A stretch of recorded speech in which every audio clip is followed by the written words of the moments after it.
Welcome to Donmar TV News Channel. Intense kasi ako dito sa bagay na ito, ha? Alam niyo kung bakit ho, ha?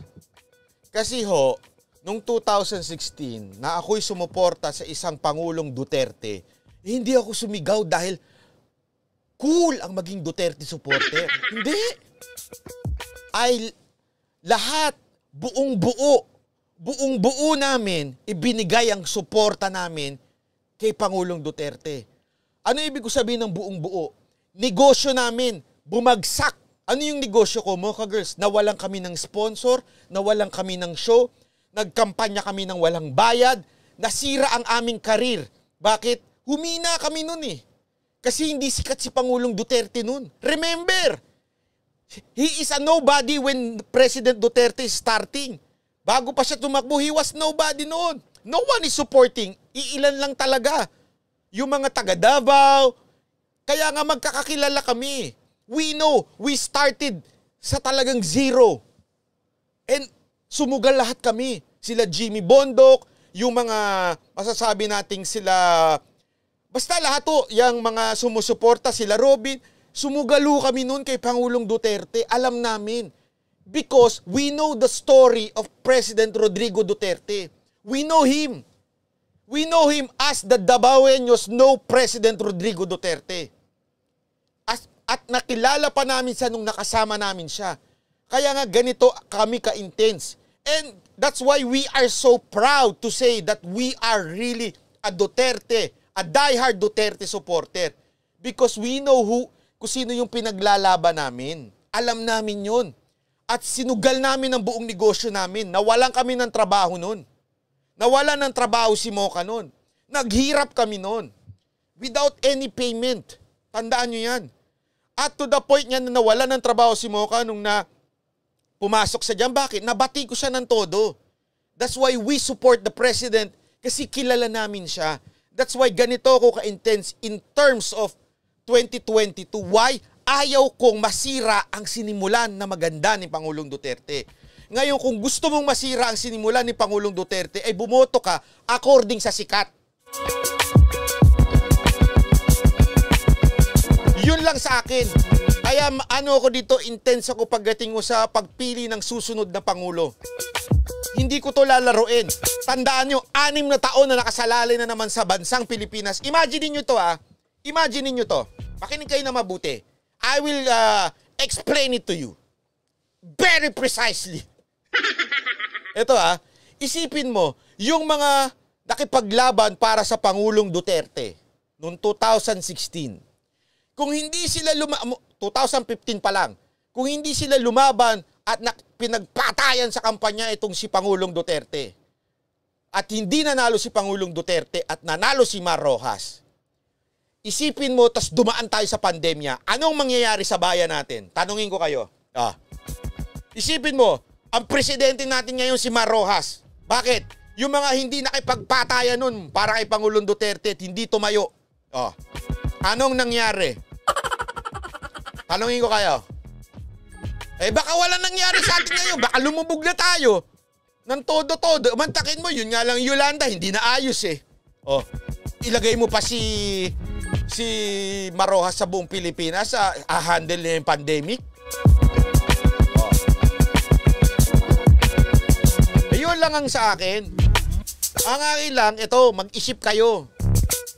Sagutin ko lang itong isang magandang Rod John Pascual. Ang problema mo, kasi pinag-aaway mo yung supporter nung dalawa, hindi ko kayo pinag-aaway. Ang sinasabi ko, mag-isip kayo ng mabuti. Think, think, think. Masama ho bang mag-think, think, think? Tanungin ko nga ho kayo, kailan pa masamang mag-isip, mag-isip, mag-isip?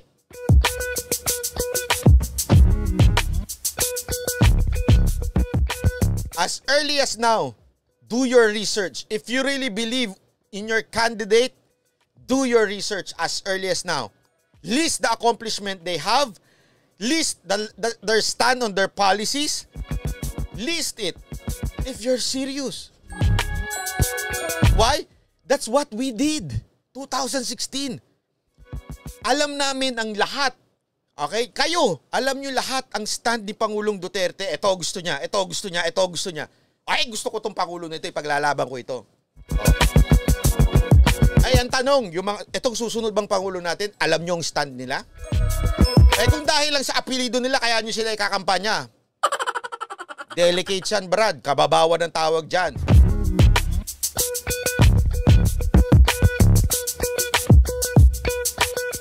So, itong Lenny, I'm ready for Lenny campaign. Ipapakita ko sa inyo ang kanilang status na. Ha?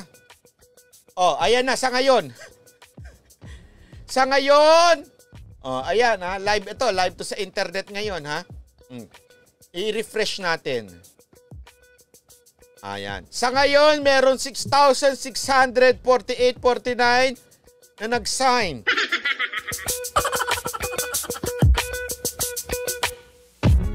Okay? So, sa ngayon, meron nung nag-sign na 6,000. Hoy, paabutin nyo na naman hanggang 7,000 yan. Kaya naman kayo. Paano man nadalang presidente yan? Wala lang, ina-update ko lang kayo. Kasi ang lakas ng loob nila, no? Feeling talaga nila. Ngayon, para pag-usapan si Lenny, ganito lang yan ha. Kasi medyo napaisip ako eh.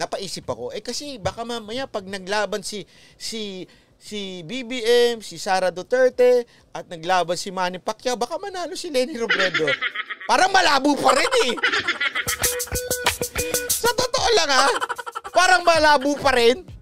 Kahit maglaban yung tatlo na yun at sumingit si Lenny Robredo, hindi pa rin siya mananalo. Sa tingin ko lang. Sa tingin ko lang naman yon. Kaya it's not going to be a competition. Weng Inuhales, maraming salamat.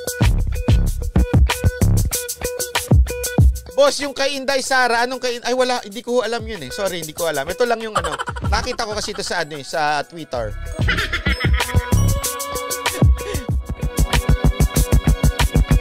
Sabi nito, kalma lang, manat ba? Yung puso mo, mga lugaw yan. Kunwari, TDS po, alis kayo dito. Sabi ko nga, anak ng tutsa ito si Lenny Robredo. Nangangarap pa talaga maging pangulo itong hayop na ito, no?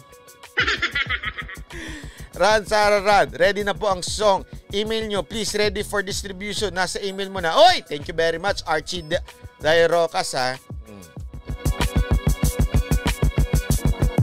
Kaya lang, ito ang talagang problema ko, ha. Boss, nag-sign ako kay Inday Sara, pakita mo update. Saan yun? Pengi akong link.